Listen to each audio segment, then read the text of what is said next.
Hi అండి, అందరికీ shalom. So మీరందరూ బాగున్నారని నేను నమ్ముచున్నాను, మరియు మీ కొరకు నేను ప్రార్థన చేస్తున్నాను. సో ఈరోజు 9 గంటలకు జరిగిన లైవ్ బైబిల్ క్లాస్లో హైలైట్గా ఉన్నటువంటి ఒక విషయాన్ని నేను మీకు చెప్పబోతున్నాను.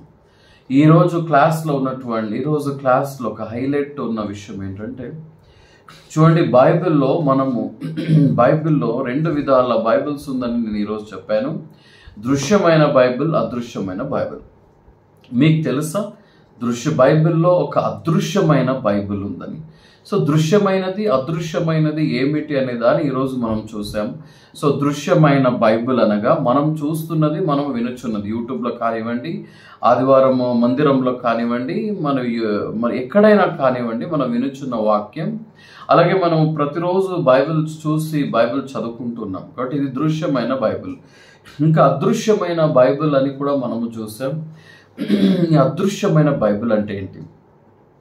నేడు మన సబ్జెక్టు కూడా బైబిల్ అనగా ఏమిటి, మరియు నేటి క్రైస్తవ్యానికి తెలియని బైబిల్ అనే దాని గురించి ఈరోజు మనం మాట్లాడాం. సో నేటి క్రైస్తవ్యానికి తెలియని బైబిల్ ఏంటనేది మనం మాట్లాడుతూ ఉన్నటువంటి విషయం అయింది. చూడండి, ఈ సమయంలో మనం చూసినట్లయితే మీకు ఒక చిన్న విషయంలో ఎక్కువసేపు ఏమి ఉండదు, జస్ట్ 3-4 మినిట్స్లో ఒక అదృశ్యమైన బైబిల్ గురించి మీకు చెప్పబోతున్నాను. నేటి క్రైస్తవ్యానికి తెలియని బైబిల్ అంటే ఈ అదృశ్యమైన బైబిల్. సో అదృశ్యమైన బైబిల్ అనగా ఏమిటి అనేది ఈరోజు క్లాస్లో ఉన్నటువంటి ఒక హైలైట్ వర్డ్ అని మనము మాట్లాడవచ్చు. చూడండి, ఒక వాక్యం మనం చూడగలిగితే ప్రసంగి గ్రంథము 7వ అధ్యాయం 24వ వచనంలో ఇలాగుంది: సత్యం అనేది బహు దూరముగాను బహు లోతుగాను ఉన్నది. సత్యం అనేది బహు దూరముగాను బహు లోతుగాను ఉన్నది. సో దానిని పరిశీలన చేయగలవాడు ఎవడు? ఇక్కడ ప్రసంగి ఏం చెప్తున్నాడంటే, సత్యం అనే దాని గురించి మాట్లాడుతున్నాడు. సత్యము అనేది బహు దూరముగా ఉంది, బహు లోతుగా ఉంది అంటున్నాడు. ప్రసంగి చెబుతున్న ఈ బహు దూరముగా ఉండే ఈ సత్యము, బహు లోతుగా ఉండే సత్యాన్నే యేసు ప్రభు మాట్లాడుతున్నారు. దానిని మనం చూడగలిగితే యోహాను సువార్త 17వ అధ్యాయం 17వ వచనంలో మనం చూడగలిగితే అక్కడ ప్రభు చెప్తున్నారు: సత్యమునందు వారిని ప్రతిష్ఠ చేయము, నీ వాక్యమే సత్యము.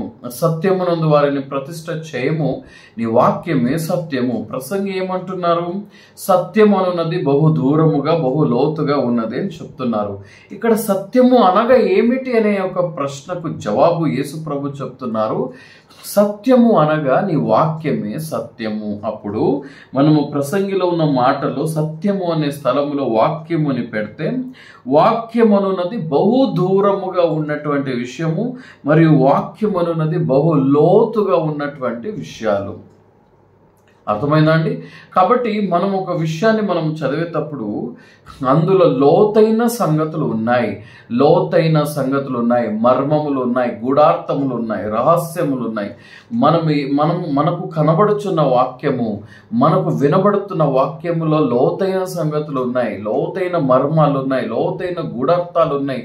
అంటే నేడు అదృశ్యమైన బైబిల్ అనగా మనకు కనబడినది, అంటే మనం ఇంకా చూడని సంగతులు, ఇంకా వినని సంగతులు అని. కాబట్టి దేవుని పిల్లలారా, మేము ఆన్లైన్ క్లాస్ ఈ యొక్క ఛానల్లో ప్రతిరోజు 9 గంటలకు నెలకు ఒక సబ్జెక్ట్స్ మనం మాట్లాడుతున్నాము. సో ప్రాముఖ్యంగా మనం మాట్లాడుతున్నటువంటి ఈ మంత్ మనం మాట్లాడుతున్న సబ్జెక్టు బైబిల్ అనగా ఏమిటి, అలాగే నేటి క్రైస్తవ్యానికి తెలియని బైబిల్ అనే సంగతిని మనం ఇక్కడ మాట్లాడుతున్నాం. ఇక్కడ క్రైస్తవ్యానికి తెలియని ఈ రహస్యమైన బైబిల్ ఏంటంటే, మర్మములు, గూఢార్థములు, రహస్యములు, లోతైన సంగతులు దాచబడి ఉన్నది అని అర్థం. అంటే నేటి సంఘానికి, నేటి క్రైస్తవ్యానికి తెలియని సంగతి ఏంటంటే మర్మము, గూఢార్థము. కాబట్టి ఈ క్లాస్లో, ప్రతిరోజు జరిగే క్లాస్లో బైబిల్లో ఉన్న మర్మాలు, గూఢార్థాలు చెప్పబడుతుంది. అందుకే దయచేసి ఈ వీడియో చూస్తున్న మీరందరూ కూడా 9 గంటల లైవ్కి రండి. ఈ ఛానల్ మీరు అనేకులకు షేర్ చేయండి. ఇంతవరకు మీకు తెలియని గూఢార్థాలు, రహస్యాలు, మర్మాలు మీరు తెలుసుకుంటారు. చిన్న ప్రార్థన చేద్దాం. పరలోకమందున తండ్రి, ప్రభువా నీ నామానికి స్తోత్రం. ఈనాడు అనేకులకు బైబిల్లో దాచబడిన రహస్యాలు, మర్మాలు, గూఢార్థాలు, లోతైన సంగతులు ఎరుగక ఉన్నారు. ప్రభువా ఈ మాటలు వినుచున్న నీ బిడ్డలలో ప్రేరేపణ దయచేయండి. ఈ రోజులో ప్రతి ఒక్కరు బైబిల్ కలిగిన ప్రతి ఒక్కరు బైబిల్లో ఉన్నటువంటి అనేకమైన సంగతులు ఎరుగున్నట్టుకు కృప దయచేయండి. నేను ఈ మాటలు వినుచున్న ప్రతి ఒక్కరిని మీరు ఆశీర్వదించండి, అద్భుతం చేయండి. యేసు నామముందు ప్రార్థన అడుగుచున్నాను తండ్రి. Amen, amen. So God bless you. దేవుడు మిమ్మల్ని ఆశీర్వదించను గాక. సో రేపు జరిగే 9 గంటలకు జరిగే లైవ్ బైబిల్ స్టడీస్కి దయచేసి మీరు అందరు రండి. God bless you. Thank you. మరొకసారి మీకు షలోమ్.